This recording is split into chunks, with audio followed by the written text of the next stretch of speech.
ওকে, so আমরা যেটা নিয়ে কথা বলতেছিলাম সেটা হচ্ছে যে আমরা তো অ্যাকচুয়ালি ডিজিটাল মার্কেটিং সার্ভিস লিখে সার্চ করছি। সো যাদের ওয়েবসাইটে আসবে এরা তো নিজেরাই সার্ভিসটা দিচ্ছে, এদেরকে সার্চ করে তো আমাদের লাভ নেই। সাপোজ ধরেন আমরা এখানে এটা নিলাম, ধরেন হচ্ছে বেস্ট স্মার্টফোন, ধরেন আমরা এটা লিখলাম যে বেস্ট স্মার্টফোন সেলার, ধরেন আপাতত এটা লিখে সার্চ করলাম। এটা লিখে সার্চ করার পরে এখানে তো অনেক রেজাল্ট আসছে, তাই না? আমরা কি করব জানেন? আমরা 10 নাম্বার পেজে যাব। 10 নাম্বার পেজে কেন আসলাম জানেন? এইখানে যারা এই যে আছে, হ্যাঁ, কয়েকটা ওয়েবসাইট, এরা কিন্তু দেখেন, এরা কিন্তু ফার্স্ট পেজে র্যাঙ্ক করতে চায়, বাট এরা আছে এখন কত নাম্বার পেজে? এরা হয়তো আছে 10 নাম্বার পেজে, তাই না? এই যে কিছু সাইট আছে যারা হয়তো 10 নাম্বার 20 নাম্বার পেজে আছে। সো আমরা যেটা করি, আমরা মার্কেট প্লেসের বাইরেও কিছু ক্লায়েন্টদেরকে খুঁজি। হ্যাঁ, সো এটা কিভাবে খুঁজি আমরা? আমরা হচ্ছে ঠিক এইভাবে, আমরা কোন একটা কিওয়ার্ড লিখে সার্চ করি, সার্চ করে আমরা দেখি যে ওই কিওয়ার্ডের উপরে একদম পিছনে কারা আছে, এবং আমরা কি করি, তাদের ওয়েবসাইটটাকে অ্যানালাইসিস করি এবং দেখি যে তারা কি আসলে অন্য কোনো কিওয়ার্ড দিয়ে আবার র্যাঙ্ক করতেছে, নাকি আসলে এরা অলওয়েজ এরকম পিছনেই থাকতেছে। তো যদি এরা অলওয়েজ পিছনে থাকে, তো আমাদের কাজ কি জানেন? এই যে দেখেন, এরা খুব সুন্দর করে এদের কল কল নাম্বার দিয়ে রাখছে, এরা এদের ইমেলটা দিয়ে রাখছে, ইভেন এদের ফেসবুক সোশ্যাল মিডিয়ার লিঙ্কও এরা দিয়ে রাখছে। তো আমরা যেটা করি, এদের ওয়েবসাইটের উপরে আমরা একটা অডিট রিপোর্ট তৈরি করি। হ্যাঁ, অডিট রিপোর্টটা তৈরি করে আমরা এদেরকে পাঠাই বলি যে ভাই, আমি তো তোমার ওয়েবসাইটটা অডিট করছি, করে দেখলাম যে তোমার তো আসলে অনেক ইস্যু আছে যে কারণে তুমি র্যাঙ্ক করতে পারতেছো না। তো তুমি যদি চাও আমি তোমার ওয়েবসাইটের র্যাঙ্কিং নিয়ে কাজ করতে পারি, তুমি আমাকে অর্ডারটা দাও। ঠিক আছে, সো এইভাবে কিন্তু ভেরি সিম্পল ওয়েতে আমরা কি করতে পারি, এভাবে হচ্ছে নতুন ক্লায়েন্ট ধরতে পারি। ঠিক আছে ভাই, বাইরে কথা বললে কাইন্ডলি মিউট করে নেন। আচ্ছা, সো এদেরকেও কিন্তু আপনার একটা মেইল করতে হবে। হ্যাঁ, সো এদেরকে যে অডিট রিপোর্টটা আপনি তৈরি করে দিবেন। ভাই কথা কে বলতেছেন? ওটাই দেখবো। একবার তো খাওয়া হবে, তো 1.5 ঘন্টা গেল। 7টা সাব্বির 35 ভাই, বাজে। বাইরে কথা বললে 8টায় কাইন্ডলি মিউট করে কল নেন। দিয়েছে। কি একটা অবস্থা। আচ্ছা, সো আমরা তাদেরকেও কিন্তু একটা অডিট রিপোর্ট তৈরি করে দিব। সো তাদের ক্ষেত্রে আসলে লেখাটা কেমন হয়? হ্যাঁ, আপনি ধরেন এখানে লিখতে পারেন এইভাবে, যে এটার ক্ষেত্রে শুরুটা হবে এরকম, যে recently I was browsing on your niche and saw your website। কেমন? যে রিসেন্টলি কি আমি, তুমি যে টপিকে কাজ করতেছো, রিসেন্টলি এই টপিকের উপর আমি একটু ব্রাউজ করতেছিলাম। সো এবং আমি ব্রাউজ করতে করতে তোমার ওয়েবসাইটটা দেখি। হ্যাঁ, এন্ড তারপরে আমি এটা লিখতে পারি যে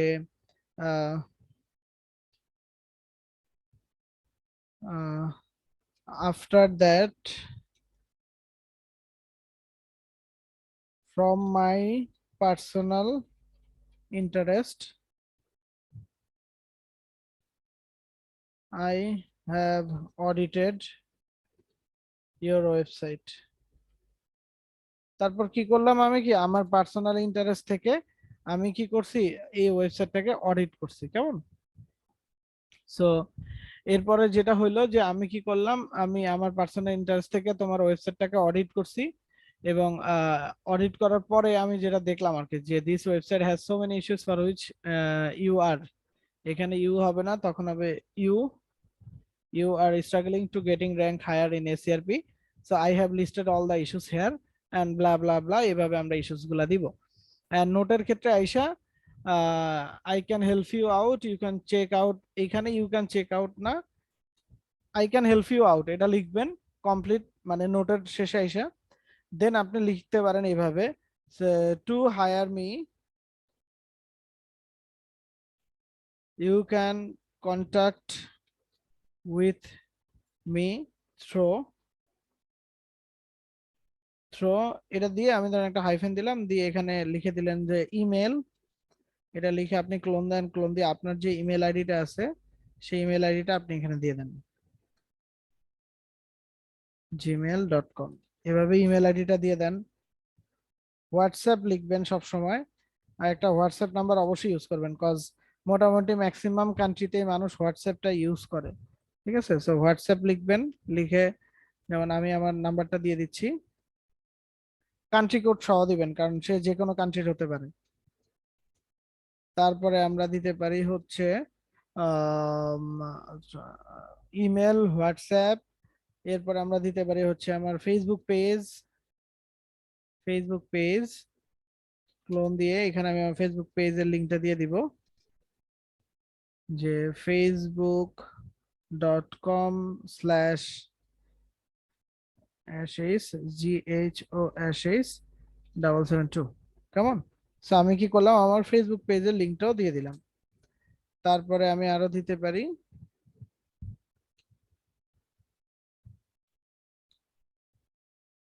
আমরা আর কি দিতে লিঙ্কডইন। পারি, লিঙ্কডইন না, লিঙ্কডইনের দরকার নেই, আমরা দিতে পারি হচ্ছে আমাদের ওয়েবসাইট। ওকে, সো ওয়েবসাইটে যেমন আপনাদেরকে যেটা বললাম যে আপনারা যে পোর্টফোলিও সাইটটা তৈরি করতেছেন, এই পোর্টফোলিও সাইটের ইউআরএলটা হচ্ছে আপনারা তখন এখানে দিয়ে দিতে পারেন সিম্পলি, কেমন? সো এইভাবে করে হচ্ছে আপনি কি করতে পারেন, এই যেই ইয়েটা আছে আপনার হচ্ছে অডিট রিপোর্টটা আছে সেটা আপনি সেভ করবেন। এখন এইখানে কিছু কথা আছে, অডিট রিপোর্টটা যখন সেভ করবেন ভাই মাস্ট বি এটারে পিডিএফ এ সেভ করবেন অলওয়েজ। ডক ফাইলের লিখা যদি কাউকে পাঠাইতে চান সেটা যাই হোক না কেন, চেষ্টা করবেন আপনার টোটাল লিখাটাকে আপনি একটা পিডিএফ করে পাঠাবেন। কারণ দেখেন, আমি ধরেন এখানে একটা স্টাইলিশ ফন্ট ইউজ করলাম, ধরেন আমি এই ফন্টটা ইউজ করলাম, আমার কাছে এই ফন্টটা ভালো লাগে, এই ফন্টটা তো ভাই আমার ক্লায়েন্টের কাছে নাও থাকতে পারে, তাই না? সো আমরা এই কারণে কি করব, অলওয়েজ ফাইলটাকে কি করব, সেভ অ্যাজ দিয়ে ধরেন আমি ডেস্কটপ দিলাম, দিয়ে আমি এখান থেকে এটা ডকে সেভ না করে আমি এটাকে সেভ করব হচ্ছে পিডিএফ এ। সো পিডিএফ দিলে আমার সুবিধাটা কি, আমার ক্লায়েন্টের কাছে আমার ইয়েটা না থাকতে পারে, মানে ফন্টটা না থাকতে পারে, বাট পিডিএফ তো আসলে একটা ব্রাউজারে ওপেন হয়, সো এইখানে কিন্তু তার ফন্ট সিলেকশনে কোনো প্রবলেম থাকতেছে না। সো তখন কিন্তু সে সবকিছু দেখতে পারতেছে, তার কিন্তু ফন্ট না থাকলে কোনো প্রবলেম হচ্ছে না। আর যদি আপনি ডক ফাইলটা দেন তখন এই প্রবলেমটা হয় যে আপনার দেখা যায় যে আপনি যে ফন্টে আসলে রিপোর্টটা বানায় দিছেন সেই রিপোর্টটা আসলে কিন্তু কি ওর ওইখানে ওপেন করলে সে কিছু লেখাই দেখতে পারতেছে না, কারণ কি ওর কাছে আসলে ওই ফন্টটাই নাই। বুঝতে পারছেন? সো আমরা এই ধরনের ভুল করব না, আমরা অলওয়েজ কি করব, আমরা হচ্ছে এটাকে পিডিএফ করে দিব। বুঝতে পারছি সবাই? সো জি এতে জি। করে সুবিধাটা কি যে আমি যেই ফর্মটা আসলে পাঠাচ্ছি আমার ক্লায়েন্টকে সে এটা ওপেন করলে দেখতে পারবে। আদারওয়াইজ দেখা যাবে কোনো কারণে আপনার একটা ফন্ট মিসিং হয়েছে, আপনি এত কষ্ট করে রিপোর্টটা পাঠাচ্ছেন, এটা আসলে কেউ দেখলোই না। সো এই যে এটা যেটা আপনি কিনা ইচ্ছা করে অডিট করতেছেন, হ্যাঁ, যেমন আপনি এই যে যেমন আমি এর অডিট করে যদি পাঠাই, এইটা কিন্তু এমন না যে 100% এইখান থেকে আপনার কাজটা আসবেই আসবে, ইটস লাইক অ্যান ইনভেস্টমেন্ট। হ্যাঁ, দেখা যাবে আপনি হয়তো 10টা ওয়েবসাইটের অডিট করে আপনি পাঠাইছেন, ওইখান থেকে হয়তো একজন আপনারা ফিডব্যাক দিছে যে হ্যাঁ ভাই আমার তো আসলে এগুলো ফিক্স করার দরকার। আবার এমনও হইতে পারে একজনও দেয় নাই, আপনি 20 জনকে পাঠাইছেন তারপরে একজন আসছে, তো এটা হইতেই পারে, ঠিক আছে? So it's like N investment যে আপনি মানে আসলে কাজ করে তারপরে একটা কাজ নেওয়ার চেষ্টা করতেছেন। বাট হ্যাঁ, এইসব করে যেই ক্লায়েন্ট গুলো আসে এগুলা কিন্তু অনেক বড় ক্লায়েন্ট হয়। যেমন আপনি অডিট রিপোর্ট তৈরি করে আপনি যখন এরকম একটা ক্লায়েন্ট হচ্ছে নিয়ে আসবেন যার কাজগুলো আপনি ফিক্স করে দিবেন, এগুলো ফিক্স করে দেওয়ার জন্য কিন্তু আপনি মিনিমাম 300 থেকে 500 ইউএসডি হচ্ছে আপনি চার্জ রাখতে পারেন, ইজিলি তারা এগুলো দিয়ে দিবে। ঠিক আছে, সো এই জিনিসগুলা কিন্তু ওয়ার্ক অর্ডার গুলো অনেক বড় হয়, একেবারে মিনিমাম হলো আপনি ধরেন 1 থেকে 150 $100 100% কাজ। সো দেখা যায় একটা কাজ আপনি এই জিনিসগুলা শুধু অন পেজ এসইও যদি করে দেন, অন পেজ এসইও করে আপনি দেখা যায় 15 থেকে 20 হাজার টাকা আপনি আর্ন করতে পারেন একটা ওয়েবসাইট থেকে। ঠিক আছে, সো চালাকি জানলে আসলে যে কোনো ভাবে ক্লায়েন্ট বের করে আনা পসিবল, এটা কোনো কঠিন কাজ না। ওকে, আরেকটা জিনিস আছে সেটা হচ্ছে ভাই ডেকোরেশন ম্যাটার্স। আপনি একটা ডক ফাইল বানাইলেন, এটার আপনি এমনি জমা করে দিলেন, এটা দেখতে যেমন লাগবে, আপনি যদি খুব ভালো করে প্রেজেন্টেশন করতে পারেন তাহলে দেখতে আরো অসাম লাগে। যেমন ধরেন আমরা যদি বলি যে আমরা যখন কাজ করি, আমরা যখন কাউকে একটা প্রপোজাল লেটার পাঠাই, লেটস সি আমাদের এখানে কি আছে আদৌ, আই ডোন্ট নো, একটু চেক করে দেখি। আম, থাকার একটা কথা,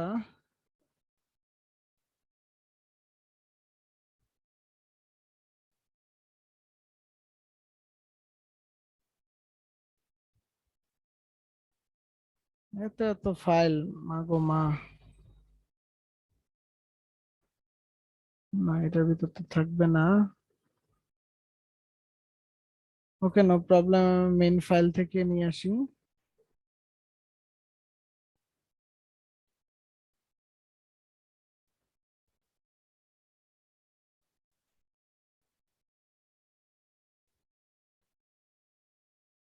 আচ্ছা আসেন দেখেন, এই যে প্রপোজাল।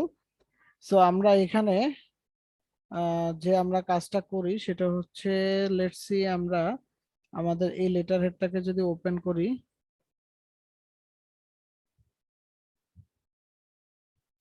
আচ্ছা, সো দেখেন আমরা যখন একটা প্রপোজাল দেই তখন আসলে প্রপোজালটা ঠিক এইভাবে দিই, হ্যাঁ। সো আমাদের দেখা যায়, আমরা ধরেন এই লেখাটাকে আপাতত সব কেটে ফেলি। আচ্ছা, এনাবেল এডিটিং তো করি নাই, যা কিছু আছে সব কেটে ফেলি। কি হলো? ধুর।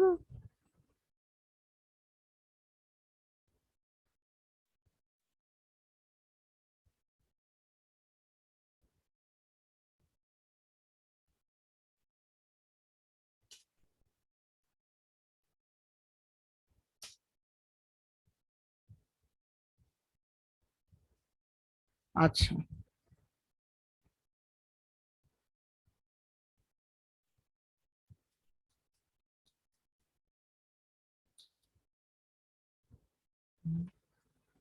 আচ্ছা, যেমন ধরেন আমরা যখন একটা প্রপোজাল পাঠাই, আমরা কি করি, আমাদের যে লেটার হেড আছে এই লেটার হেডের ভিতরে আমরা সবকিছু লিখি, লিখে তারপরে আমরা সেটাকে পাঠাই।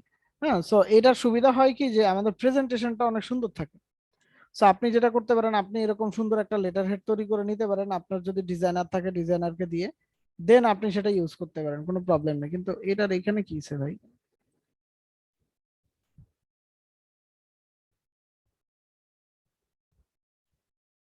এই একটা প্রবলেম, লাইসেন্সের প্রবলেম হইলে এত জ্বালাইবে এরা, মেজাজ খারাপ করে ফেলবে।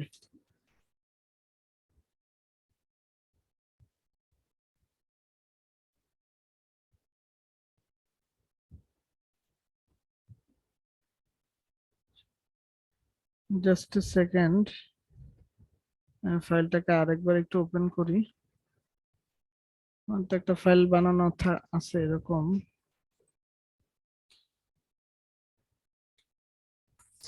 হ্যালো, আসসালামু আলাইকুম। জি, ওয়ালাইকুম আসসালাম। আপু কিছু বলবেন? আপনি ফাইলটা খোঁজেন, আমি একটু ওনাদের সাথে কথা বলি। Sure sure. Okay, thank you. Hello, আসসালামু আলাইকুম। আমি শিকন.কম থেকে তনু বলছিলাম। কেমন আছেন সবাই? আলহামদুলিল্লাহ ভালো। আচ্ছা, আজকে তো আপনাদের 19 নাম্বার ক্লাস, অনেকগুলো ক্লাস হয়ে গেল। আপনারা কি রেগুলার ক্লাস করছেন? বাসায় প্র্যাকটিস করছেন?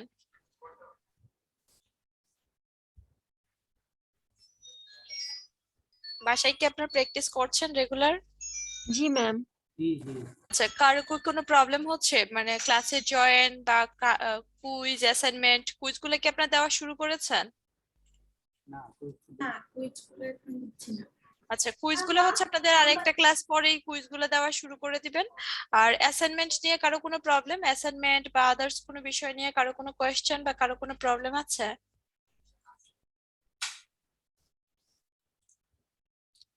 ক্লাসে জয়েন, ক্লাসের ভিডিও, অ্যাসাইনমেন্ট এগুলো দিতে কারো কোনো প্রবলেম, মানে ক্লাস করতে ওভারঅল ক্লাসের বিষয়ে কারো কোনো প্রবলেম? না, কোনো সমস্যা হচ্ছে না। আচ্ছা, ঠিক আছে, যদি প্রবলেম হয় তাহলে আমাদের হেল্পলাইনে যোগাযোগ করবেন, অথবা হচ্ছে আমাদের পেজে মেসেজ করে জানাবেন। আর ইমার্জেন্সি হলে অবশ্যই আমাদের হেল্পলাইনে যোগাযোগ করে জানাবেন, আমরা প্রবলেমগুলো সলভ করে দিব।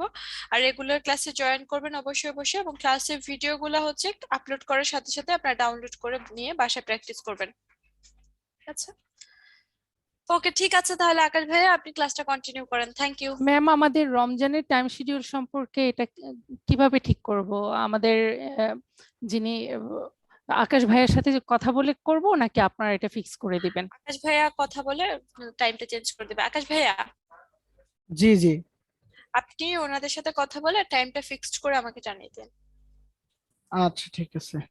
ওকে ভাই, ঠিক আছে তাহলে। ওকে, বাই।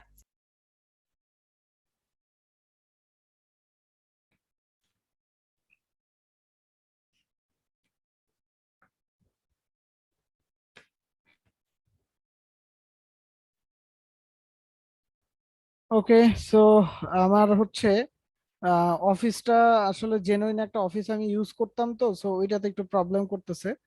সো এটার অ্যাক্টিভেশনটা ঠিক করলে আবার হয়তো এই জিনিসগুলো প্রবলেমটা কমে যাবে। সো যেটা বলতেছিলাম যে আমরা এরকম যখনই কারোর সাথে কোনো কাজ করি তখন তাকে এরকম ভাবে গুছিয়ে একটা প্রপোজাল দিই, ঠিক আছে? তো যেটা আমার হচ্ছে টোটালি লেটার হেডের ভিতরে লেখা থাকে। সো আপনারা এরকম একটা লেটার হেড তৈরি করে নিতে পারেন, তখন দেখা যাবে কি যে আপনি যে প্রপোজালটা দিচ্ছেন এটার ফুল ভিউটাই আসলে চেঞ্জ হয়ে যাবে, ঠিক আছে? সো ওই ধরনের যদি একটা সুন্দর লেটার হেড তৈরি করে নেন, তখন দেখা যাবে যে আপনি যে প্রপোজালটা পাঠাবেন এটা আপনি ভিতরে ইনফরমেশন কি দিচ্ছেন এটা আসলে মানুষ এত বেশি পড়ে না।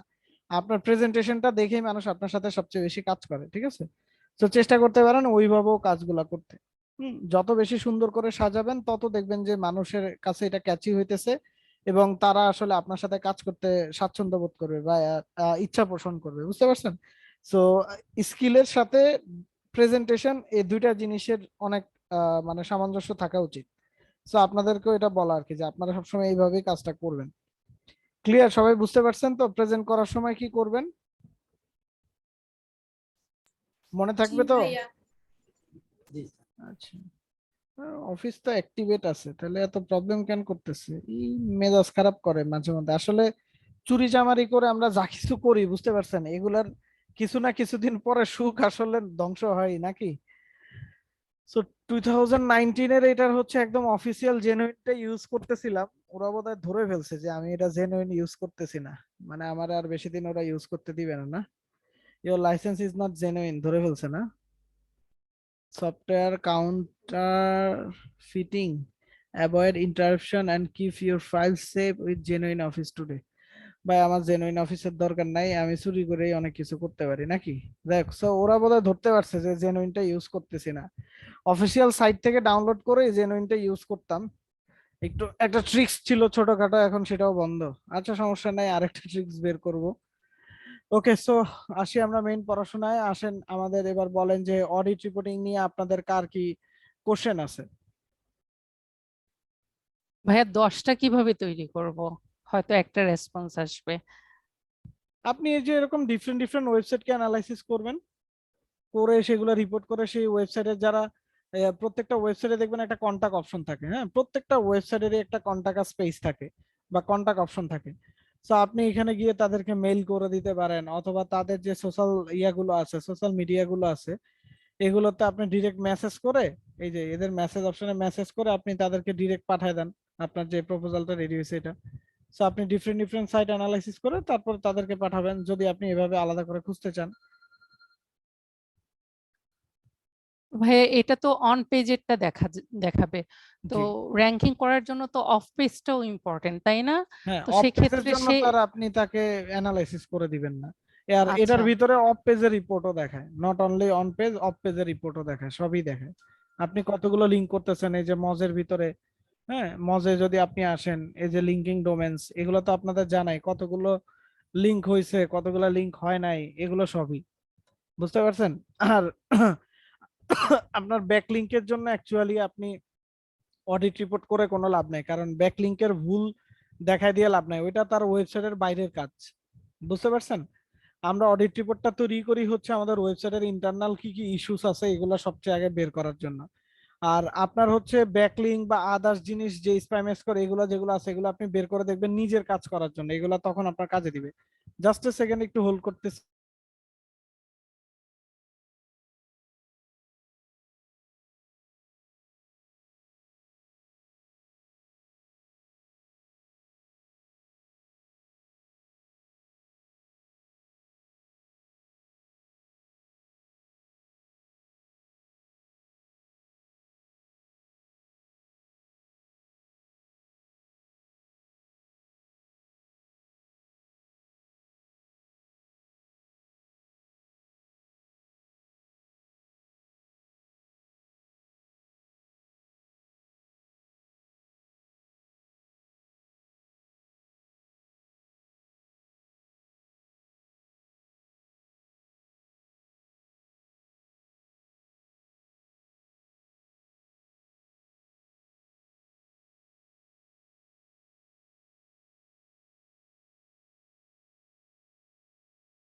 জি। তো আমরা যেটা বলতেছিলাম যে আপনি হচ্ছে এই জিনিসগুলো করবেন হচ্ছে নিজের অ্যানালাইসিস যখন লাগবে আপনার আপনার পার্সোনাল ওয়েবসাইটের জন্য, তখন বা আপনি যদি কোথাও জব করেন তখন এই ধরনের অ্যানালাইসিসের জন্য আপনি ব্যাকলিং ট্যাকলিং সহ সবকিছু সহ দিবেন। আদারওয়াইজ আপনার এগুলোর দরকার হবে না। তখন আপনি এইখানে যে ইস্যুস গুলো আসে এগুলাই আপনার মেইন হেডেক। বুঝতে পারছি আপু? জি, থ্যাংক ইউ ভাইয়া। ভাইয়া আরেকটা কোয়েশ্চেন ছিল। জি। আহ, আমি যদি নিজ থেকে তাকে অফার করি তাহলে সে হুম। আমাকে কিভাবে রিলাই করবে? কারণ আমি তো কোনো মার্কেট প্লেস থেকে তাকে অফার দিচ্ছি না, কিংবা আমি যে তার কাজটা করে আমি কমপ্লিটলি তার কাছ থেকে কিছু বের করে আনতে পারবো, হুম। সেটাই আমি কিভাবে এনশিওর করব? এখন দেখেন উনি আপনাকে তার কাজটা ইনস্ট্যান্ট দিয়ে দিচ্ছে না, আপনি প্রপোজালটা দেওয়ার পরে উনি যদি ওনার কাজ করতে ইন্টারেস্ট থাকে উনি আপনার সাথে কমিউনিকেট করবে ফার্দার, তাই না? সো কমিউনিকেট করলে আপনারা দুইজন যখন কথা বলবেন তখন তো দুইজনের কথার ভিতরে রিলায়েবিলিটির একটা ফ্যাক্ট আসে। আর আপনি তার কাজটা শুরুতেই একদম পুরো কাজটা করে দিবেন না। যদি সে আপনাকে ফিডব্যাক দেয় মানে আপনার সাথে সে কমিউনিকেট করে, তখন আপনি তাকে বলবেন যে ওকে ফাইন এই কাজটা করতে আমার এত টাকা লাগতে পারে। উনি হয়তো একটা বলবে যে না আমি এত টাকা করাবো কি করাবো না। যদি সে রাজি হয়, দুজনে যদি বাজেটিং মিলে যায়, তখন আপনি তাকে বলবেন যে ওকে ফাইন এবার তুমি হাফ টাকা অ্যাডভান্স করো তারপর আমি কাজ করব। যদি সে রাজি না হয় তাহলে আপনি আর কাজ করবেন না, স্কিপ করবেন। কারণ আপনি একবার তো ইনভেস্ট করে ফেলছেন, পুরা কাজ তো আর আপনি ইনভেস্ট করে করবেন না, তাই না? তো আপনি তাকে বলবেন হাফ টাকায় আপনাকে ইয়ে করতে অ্যাডভান্স করতে, যদি সে করে তাহলে আপনি করে দিবেন, আদারওয়াইজ বাদ দিয়ে দিবেন, সিম্পল। ভাই আপনি যে দেখিয়েছিলেন যে একটা স্পেশাল টুলের, প্রথমে যে টুলটার কথা বলেছিলেন জি। সেই টুলটার কথা, তো কোনো টুল কেনার জন্য কি আমরা তার কাছ থেকে কোনো পেমেন্ট চাইতে পারবো? এরকম কিছু আছে এর মাঝে? অ্যাকচুয়ালি টুল কেনার জন্য টাকাটা ক্লায়েন্টের কাছে চাইতে হয় না। আপনি ক্লায়েন্টকে কি বলবেন যে আমি এসরেফ কিনবো, আমার এটার জন্য পেমেন্ট দাও। সো আপনি যদি তার টুল চিনিয়ে দেন তাহলে তো সে তার নিজের কাজ নিজে করবে, আপনার থেকে কেন করাবে? কারণ প্রিমিয়াম টুল কিনলে আসলে অত বেশি স্কিলের প্রয়োজন হয় না, প্রিমিয়াম টুলের ভিতরে ম্যাক্সিমাম জিনিস আসলে নিজেই করে ফেলা যায়। সো টুলস গুলার কথা আসলে ক্লায়েন্টকে বলা যায় না। আপনি যেটা করতে পারেন, আপনি টুলের টাকাটা ইনডিরেক্টলি আপনার বাজেটের ভিতরে ঢুকাই দিবেন যে এইখানে আমার এত টাকার টুল লাগতে পারে, সো এই টাকাটা আমি আমার বাজেটের ভিতরে এন্ট্রি করে দিয়ে দিচ্ছি। এইভাবে কাজ করলে সুবিধা হয়। থ্যাংক ইউ ভাইয়া। জি, ওয়েলকাম। জি, আর কি কোশ্চেন আছে করে ফেলেন। Hello sir. জি। অন্যের ওয়েবসাইটে কাজ করার আগে তো আমাদের নিজের ওয়েবসাইট অন পেজ হাই করতে হইবে। হান্ড্রেড সব ক্লিয়ার পার্সেন্ট করতে আমারটা নিয়ে আসতে হবে, ঠিক না?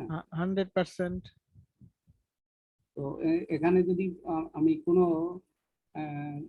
ইস্যু দেখি, রেড সিগন্যাল আসে, তো ওইটা সলভ করার জন্য স্যার কি সলভ করার জন্য আপনি তো সলভ করা তো অন পেজ এসইওতেই শিখলেন, এই যে আমাদের ভুল এত হ্যাঁ, কম কেন আসছে, রিজন হচ্ছে আমরা আমাদের অন পেজ এসইওটা কমপ্লিট করে আসছি, যদিও আমরা একটা দুইটা পেজের জন্য করছি। ঠিক বাট আছে। অন পেজ এসইও যদি আপনি ঠিকভাবে করেন তাহলে দেখবেন আপনার এখানে রেড অ্যালার্ট থাকবেই না, যেগুলো থাকবে এগুলো আনঅ্যাভয়েড মানে সরি অ্যাভয়েডেবল, মানে এগুলো আপনার ফিক্স না করলেও চলবে। যেমন ইনলাইন সিএসএস টেস্ট, এটা কোনো বড় ইস্যু না, এটা তো দেখছেনই যে আমাদের কম্পিটিটর কেউ একজন র্যাঙ্কে আছে তারও ইনলাইন সিএসএস টেস্টের প্রবলেম আছে। তো যেগুলো হচ্ছে অ্যাভয়েডেবল সেগুলো আপনার ফিক্স করা লাগবে না, এগুলো আপনি বাদ দিতে পারবেন। আর ম্যাক্সিমাম জিনিস আপনার অন পেজ এসইও তে অটোমেটিক ফিক্স হয়ে যাবে। ওকে।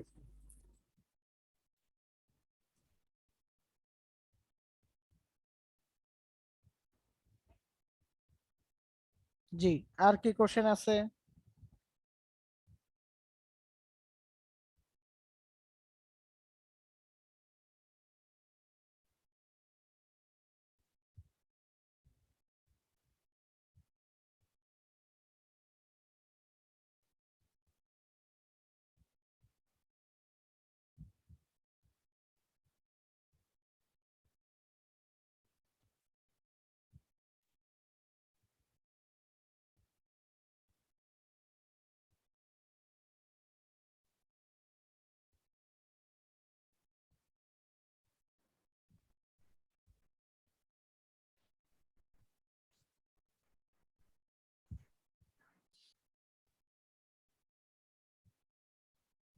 কি আর কারো কোশ্চেন নাই?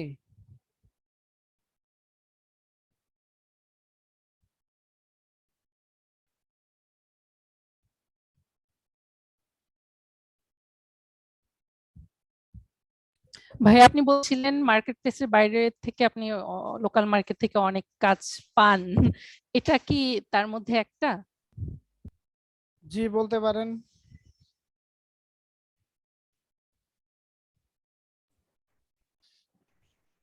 আচ্ছা আকাশ ভাই, আপনার থেকে একটা সাজেশন চাই, সেটা হলো এই যে গত 3 দিন যে বিষয়গুলো দেখালেন, জি যে পুরো যে ওয়েব পেজ অপটিমাইজিং এর যে বিষয়গুলো, তবে র্যাঙ্ক এসইও র্যাঙ্কিং এর, ম্যাথ র্যাঙ্কিং এর বিষয়টা আজকে যেটা, এখন এইটার সাথে কোনো না কোনো ভাবে যদি বলি কন্টেন্ট রাইটিং এর যে বিষয়টা, সেটা কিন্তু খুব ভালোভাবে জড়িত। জি অবশ্যই। আপনি কি সাজেস্ট করেন কন্টেন্ট রাইটিং এর জন্য কি আলাদাভাবে আপনার যদি কোনো কোর্স বা এই জিনিস কি আমাদের নেওয়া উচিত? আমার তো কন্টেন্ট রাইটিং এর উপরে কোর্স নাই, কারণ আমি নিজেই ভালো কন্টেন্ট রাইটার না। কন্টেন্ট রাইটিং এর কোর্স আপনি করবেন কিনা এটা আসলে ডিপেন্ড করে আপনার উপর, যে আপনি আসলে কন্টেন্ট রাইটিং শিখবেন কিনা। যেমন দেখেন, আমি অনেক কোম্পানিতে জব করতেছি, টিল নাও জব আমার চলতেছে, স্যালারিও পাইতেছি। আমাকে কিন্তু কন্টেন্ট লেখার জন্য কেউ পুশ করতে পারে না। আমার যদি ইচ্ছা হয় তাহলে আমি লিখি, আদারওয়াইজ আমি ডিরেক্ট বলি যে ভাই আমি একজন মার্কেটার, কন্টেন্ট রাইটিং আমার কাজ না, কন্টেন্ট রাইটারের পোস্টটাই আলাদা। ঠিক আছে? সো আচ্ছা। আমাকে কিন্তু কেউ পুশ করে না। রিজন হচ্ছে আসলে এটা ট্রু, কন্টেন্ট রাইটার যে সে মার্কেটার নাও হইতে পারে। ঠিক আছে? সো জি জি আপনি অ্যাজ এ মার্কেটার আপনার কি স্কিল থাকা লাগবে, কন্টেন্টটাকে অপটিমাইজ করা, এটা আপনার মাস্ট জানতে হবে। So G as a marketer আমরা কিন্তু অপটিমাইজেশন জানি, আমরা জি জেনেও গেছি। সো জি এটা জানলেই হবে। এখন কন্টেন্ট রাইটিং আপনি শিখবেন কিনা, এটা আপনি একটা প্লাস স্কিল হিসেবে রাখবেন কিনা, এটা আসলে ডিপেন্ডস অন ইউ। আচ্ছা ভাই, থ্যাংক ইউ ভাই। ওয়েলকাম। ওকে, আই গেস আর কারো কোনো কোশ্চেন নাই। সো তাহলে আজকে আমরা এই এই আরেকটা বিষয় ছিল, জি এই বলেন। কিছুক্ষণ আগে যে আপু কোশ্চেন করলেন যে ওই রোজার বিষয়, নেক্সট ক্লাস কিন্তু আমাদের প্রথম রোজার দিন 3 তারিখে, ও আচ্ছা, সেক্ষেত্রে নেক্সট ক্লাসে আপনাদের 3 তারিখে পড়তেছে? হ্যাঁ জি, রবিবার। আচ্ছা, আমাকে একটু এটা বলেন তো যে আপনাদের তারাবি নামাজটা শুরু হয় কয়টা থেকে?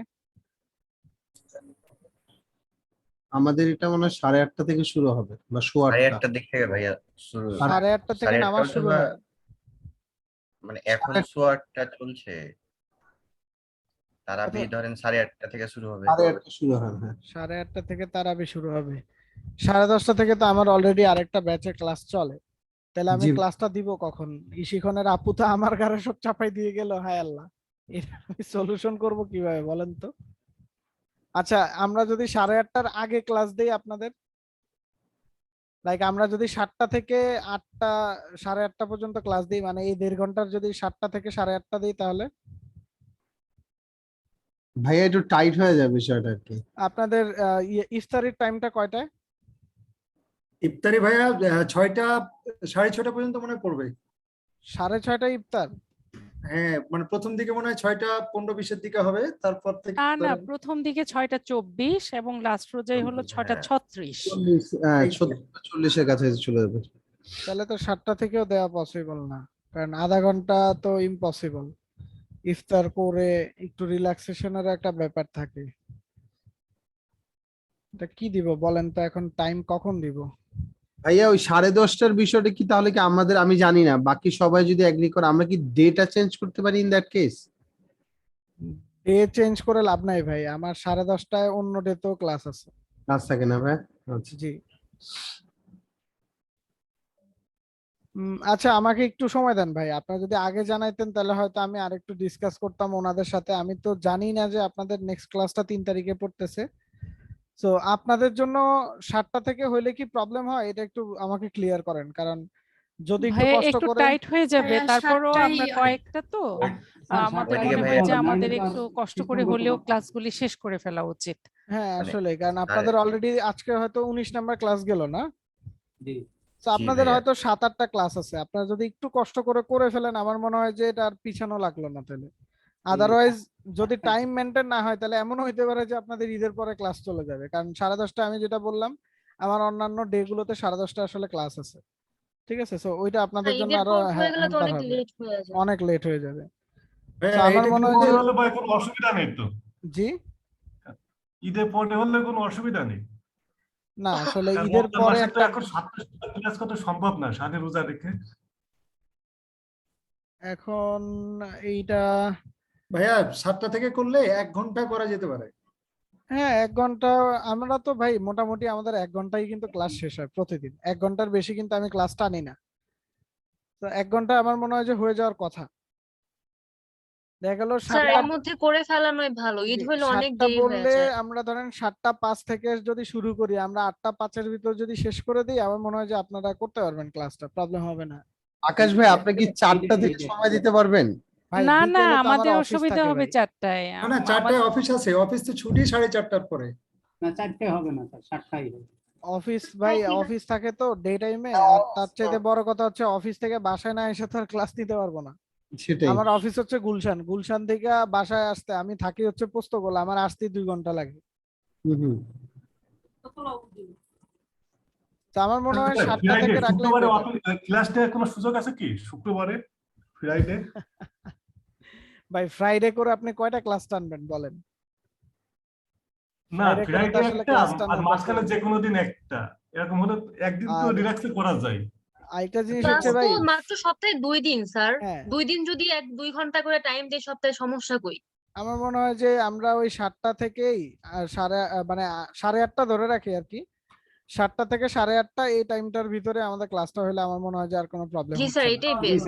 স্যার, এটাই 8:30 আবার একটু দেরি হয়ে যাবে যারা মানে জামাতে 8:30 যাবেন। হচ্ছে আমার জি আউট টাইম রাখলাম আমি, এর জি। আগে আমরা ক্লাসটা 100% এর আগেই শেষ করে দিব, সমস্যা নেই। আকাশ ভাই আমরা যারা নামাজ পড়বো আমরা বেসিক্যালি তাহলে 8টা পর্যন্ত আপনার সাথে কন্টিনিউ করতে পারবো, তারপর 8টা পর আমাদের বের হয়ে যেতে হবে, ওটা আমরা পরে আমরা না। চেষ্টা করব ওই 8টা 8টা 5-এর ভিতরে আপনাদের ছেড়ে দিতে, সমস্যা নেই। আমরা তো ভাই কথা কম বলি তাই না ক্লাসে, আমরা তো চেষ্টা করি প্রতিদিনই আপনাদের মেইন টপিকটা আপনাদের ছেড়ে দিয়ে তাড়াতাড়ি ছেড়ে দেওয়া। 1.5 ঘন্টার ক্লাস হলো 1 ঘন্টার ভিতরেই আমি চেষ্টা করি আপনাদের ক্লাসটা হলো শেষ করে দিতে। তো আশা করি প্রবলেম হবে না, তাহলে এই টাইমটাই রাখেন তো 7টা ভাইয়া ওই থেকে। যে লাস্ট 10 ডেজ আমাদের জন্য একটু প্যাক হয়ে যাবে এটা, মানে খুবই যেহেতু 6:30টার পর চলে যাবে, 35-36-এর দিকে চলে যাবে, সেক্ষেত্রে একটু লেটে শুরু করতে হবে আর আমাদের কি। মনে হয় ওই ওই ডে আসার আগে আপনাদের ক্লাস শেষ হয়ে যাওয়ারও সম্ভাবনা আছে। আপনাদের ক্লাস আছে কয়টা, ধরেন আজকে চলে আপনাদের 19 নাম্বার ক্লাস, তাই তো?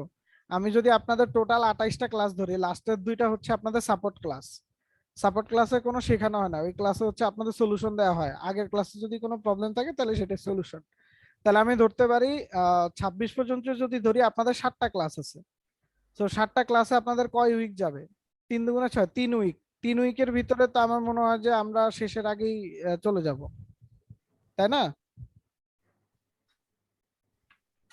আজকে হচ্ছে কি বার? মঙ্গলবার না? হ্যাঁ সো 5 তারিখের ভিতরেই কিন্তু আপনাদের আরো 2টা ক্লাস শেষ হয়ে যাচ্ছে। জি।